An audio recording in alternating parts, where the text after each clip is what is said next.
ফিলিস্তিনকে রাষ্ট্র হিসেবে স্বীকৃতি দেওয়ার পরিকল্পনা করছে কানাডা। G7 জোটের মধ্যে এটি হবে তৃতীয় দেশ যারা প্রকাশ্যে এই অবস্থান নিচ্ছে।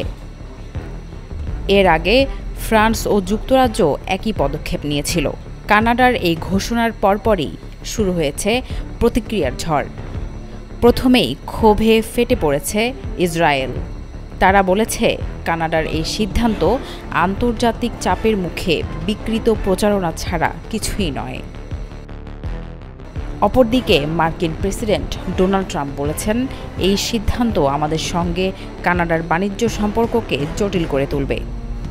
তিনি সতর্ক করে বলেছেন, অটোয়ার সঙ্গে বাণিজ্য আলোচনা ভিন্ন দিকে মোড় নিতে পারে। একই সঙ্গে ইসরায়েলি দূতাবাস কানাডার পদক্ষেপকে দেখছে হামাসের সহিংসতাকে পুরস্কৃত করার নামান্তর হিসেবে। ওয়ালটন এখন দেশের সীমানা পেরিয়ে পৌঁছে গিয়েছে 50টিরও বেশি দেশে। ওয়ালটন, ঘরে ঘরে বিশ্বজুড়ে। যদিও কানাডা বলছে এটা কোনো পক্ষ নেওয়ার সিদ্ধান্ত নয়, বরং শান্তিপূর্ণ সমাধানের পথ তৈরি করার প্রচেষ্টা। কানাডার প্রধানমন্ত্রী মার্ক কার্নি বলেছেন, গাজায় চরম মানবিক সংকট চলমান।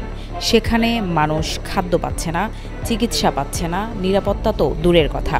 এই অবস্থায় আর অপেক্ষা করার সুযোগ নেই। তিনি মনে করেন, ইসরায়েল ফিলিস্তিন সংঘাতের টেকসই সমাধান কেবল দুই রাষ্ট্রনীতির মধ্যেই সম্ভব। অর্থাৎ স্বাধীন ফিলিস্তিন রাষ্ট্রকে স্বীকৃতি না দিলে এই সংঘাত কখনোই বন্ধ হবে না। কার্নি যদিও জানিয়েছেন, ফিলিস্তিনের নির্বাচনে হামাস অংশ নিতে পারবে না। ইসরায়েল বলছে, একটি জবাবদিহিমূলক সরকার ও সুশাসন ছাড়া ফিলিস্তিনকে রাষ্ট্র হিসেবে স্বীকৃতি দেওয়া মানে হচ্ছে ভুল বার্তা পাঠানো। কানাডার ভেতরেও এ নিয়ে বিতর্ক আছে। কানাডার ব্যবসায়ী মহল ট্রাম্পের হুঁশিয়ারিতে উদ্বিগ্ন, কারণ আমেরিকা তাদের বৃহত্তম বাণিজ্য অংশীদার। তবে প্রধানমন্ত্রী কার্নি বলেছেন, এই সিদ্ধান্ত কোনো আবেগ নয়, এটি মানবতা ও বাস্তবতায় বিবেচনায় নেওয়া হয়েছে। কানাডার এই অবস্থান বিশ্ব রাজনীতিতে এক বড় টার্নিং পয়েন্ট হতে পারে।